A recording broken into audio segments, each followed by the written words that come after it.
साथियों, स्वागत है आप सभी का मेरे यूट्यूब चैनल पर।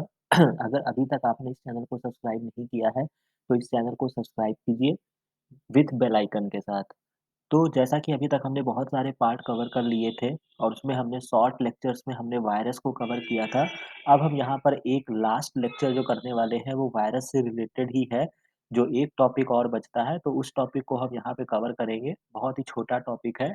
यहाँ पे हम जो आज बात करने वाले हैं वो टॉपिक जो है वो है इंटरफेरॉन। तो बेसिकली इंटरफेरॉन यहाँ पे हम समझेंगे कि इंटरफेरॉन होते क्या हैं। तो बेसिकली जैसे कि आप यहाँ पे देख सकते हैं, इंटरफेरॉन्स आर ग्लाइकोप्रोटीन। तो मोस्टली चीज़ें मैं आपको बताता चलता हूँ, जो भी आपके बायोलॉजिकल सिस्टम में आप इसको एज़ अ कॉन्सेप्ट के तौर पे ले सकते हैं, जो कि ग्लाइकोप्रोटीन्स ही होते हैं।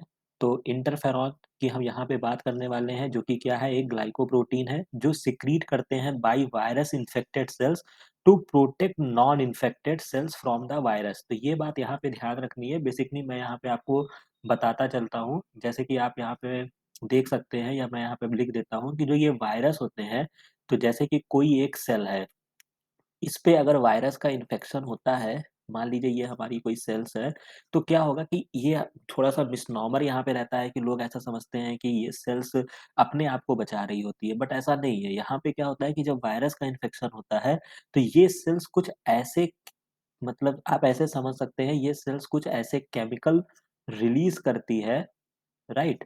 ऐसे केमिकल को रिलीज़ करती है, जो मान लीजिए कि इसके सराउंडिंग में एक सेल्स और होगी, एक सेल्स और होगी, तो इस सेल्स को ये प्रोटेक्ट कर रही है। मतलब जो ये केमिकल रिलीज़ हो रहा है, इस केमिकल को आप क्या कहेंगे? इस केमिकल को हम इंटरफेरॉन कहेंगे, राइट? तो इस बात को आप याद रखेंगे, इंटरफेरॉन जो होते हैं वो ग्लाइकोप्रोटीन्स हो जाते हैं, जो कि किसी सेल से निकलते हैं जब उस सेल्स पे वायरस का इन्फेक्शन होता है, और इन्फेक्शन होने के बाद दूसरी सेल्स को वो प्रोटेक्ट करती हैं।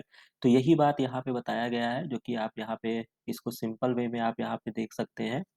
तो अब हम इसके आगे पार्ट पे चलते हैं। They act as a physiological barriers में आते हैं। मतलब ये जो होते हैं बहुत सारे, जब आप इम्यूनिटी का चैप्टर मैं आपको पढ़ाऊँगा, तो वहाँ पे आप इन्नेट इम्यूनिटी, एडाप्टिव इम्यूनिटी पढ़ेंगे।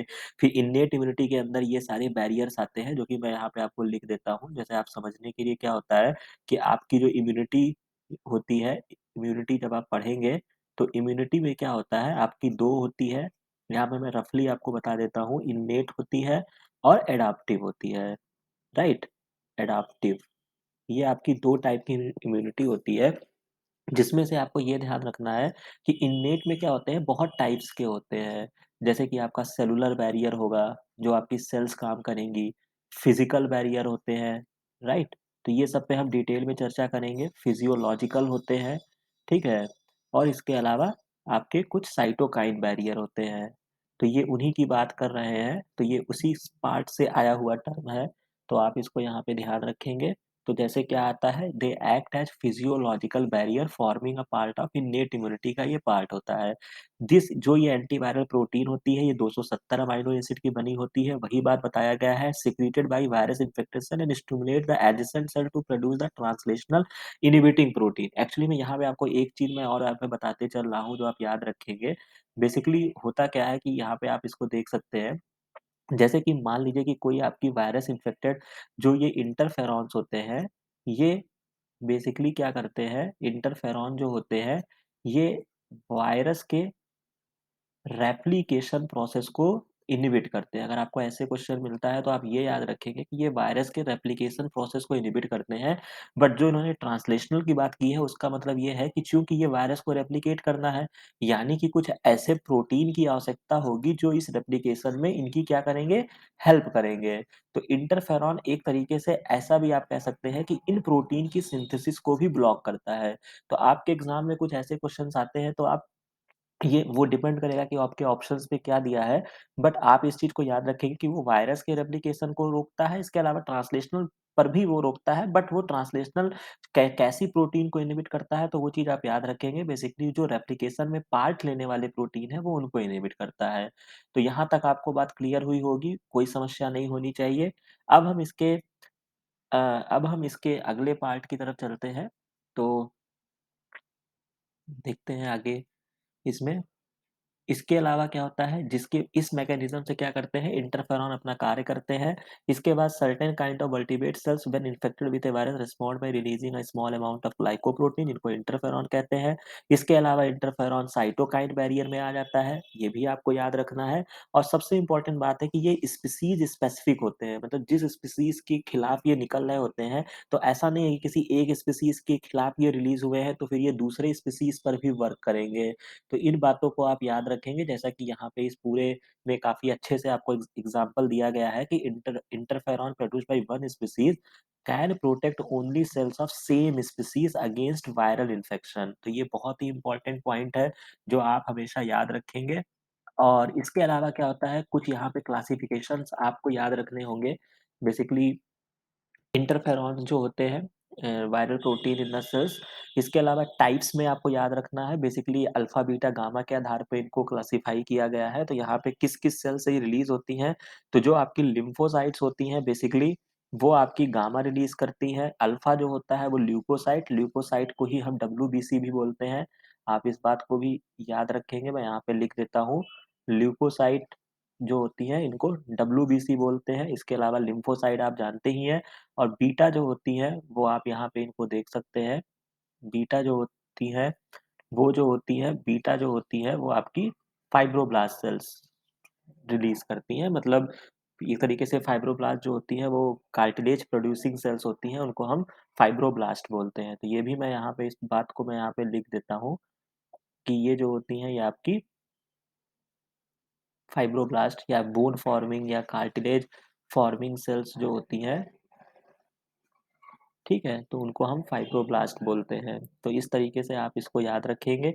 इसके अलावा क्या एक और यहाँ पे इम्पोर्टेंट बात बताई गई है, interferon can be used for prophylaxis. ये एक क्लिनिकल टर्म होता है, इसका मतलब होता है कि डिज़ीज़ होने को रोकने, मतलब किसी भी डिज़ीज़ को अगर रोकना है या उसके हम क्योर कर रहे होते हैं, तो उसको प्रोफाइलैक्सिस बोलते हैं।